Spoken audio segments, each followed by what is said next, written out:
What is a Stradivarius? A Stradivarius is an instrument made by Antonio Stradivari, an Italian born in 1644 who died in 1737. Stradivari was a luthier, a maker of stringed instrument, guitar, cello, violin.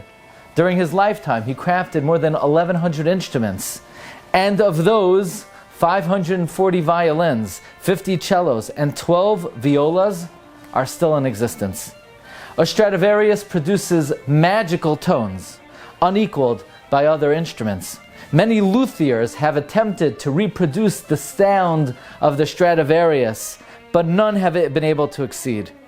And over the years, historians, researchers have analyzed what exactly is responsible for the production of these magical tones. And they've come up with various theories. Some claim it was the wood that Stradivari used. Others say it was the varnish. And still others believe it was the waters of Cremona, which was the key ingredient in producing the Stradivarius.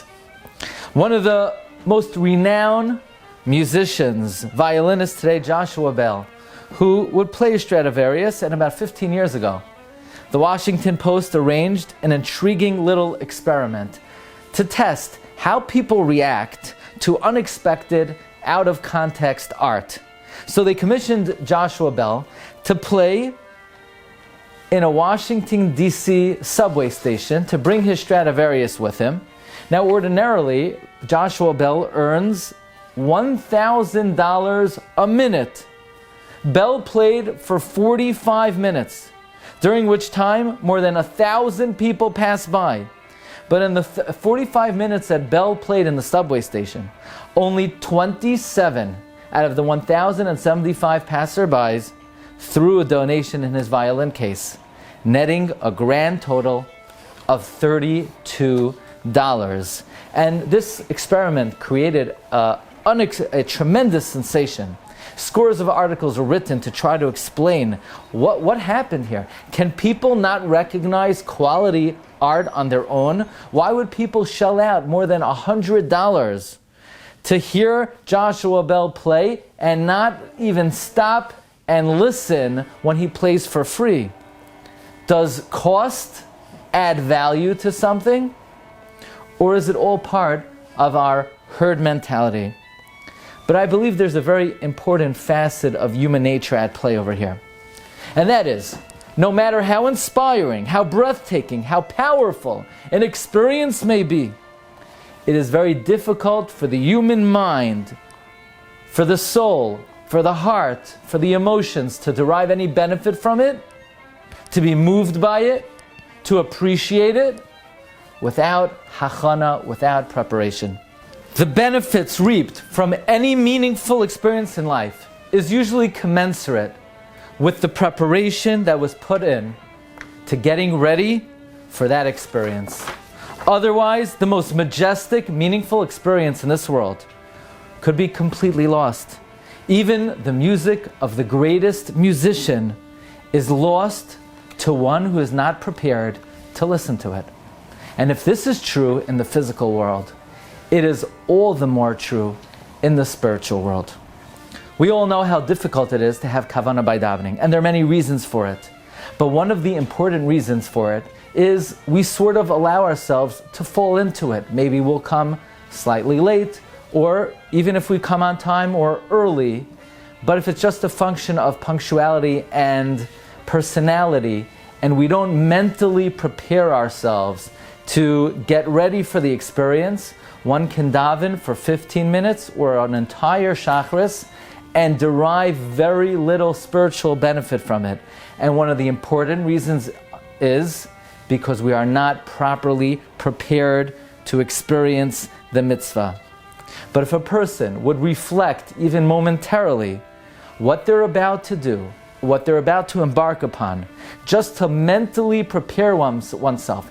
I'm about to daven shacharis. I'm standing before the Creator of the world. I'm offering the tefillah that was enacted by Avraham Avinu.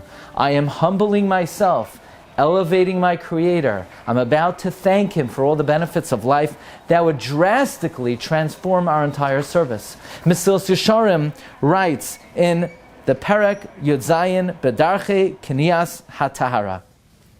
Says in Mesilas Yesharim, Shelo yikanes b'kiyum hamitzvah b'fesa pisayim. One should not enter a mitzvah suddenly. She'in daitoi adayin miyushavas olav, without one's mind settled. V'yichoylo lehisboinin b'mashu oisa, with the ability to contemplate what one is doing.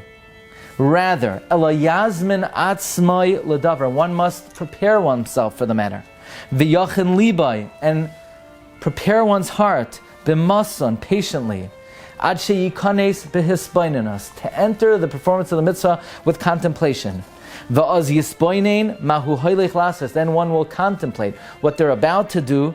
V'lefnei mi hu hoylech lasos, and before whom he's performing the act. You know, there's an interesting Yerushalmi in Masechta Kedushin, Parak Aleph Halacha Zayin. The Yerushalmi makes an astounding comment. The Yerushalmi says, what is considered the easiest mitzvah, the smallest mitzvah on the totem pole of mitzvahs? The Yerushalmi says, Kala shebekalois shiluach hakein. The smallest of all mitzvahs is shiluach hakein, where you encounter young chicks or an egg and you send away the mother and you take the eggs. This is considered the most kal, the smallest of all the mitzvahs. Why is this mitzvah considered the easiest of all the mitzvahs, the least significant? How could we say such a thing? Nowadays, people would pay a lot of money for the opportunity to fulfill the mitzvah of Shiluach HaKein. How is it the smallest of all the mitzvahs? And the Sfas Emes explains that the reason is because there's one ingredient that is never present in the mitzvah of Shiluach HaKein, and that is, there is no hachana. It's ki yikare kansipar. It's only when you encounter it by chance, but there's never preparation. And without preparation, the mitzvah is dramatically lowered and mitigated. Now, let's think for a moment. What is the most momentous occasion, the most monumental event in the history of the Jewish people? Certainly, it was the giving of the Torah, Kabbalas HaTorah. It's the most important event in the history of the whole world. Divine revelation to an entire people. And therefore, the Yom Tov of Shavuos, which commemorates the giving of the Torah, is in a way the grandest opportunity we have the whole year to connect with HaKadosh Baruch Hu. And if that is the case, and if the more important something is, the more preparation it needs, then if the Yom Tov of Sukkot, let's say, we only have a few days to prepare.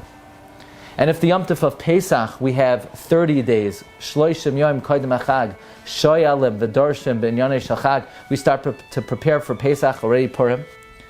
Then for the Yom Tov of Shavuos, which is the most momentous occasion of the year, a few days will not suffice. 30 days will not suffice. Now it becomes clear why the period of Sefiras HaOmer is needed to adequately prepare for the Yom Tov of Shavuos.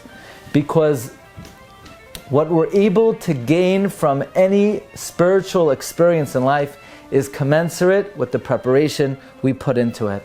Let us take advantage of this period of Sefiras HaOmer to prepare ourselves, to elevate our dedication to learning, our focus on learning, not to allow ourselves to be distracted, to give it the primacy of our attention, to learn with the proper sanctity, to acquire the midos mentioned in Pirkei Avos, which are the ways to acquire Torah. The more preparation we put in for the greatest day of the year, the more we will achieve on the Yom Tov of Shavuos.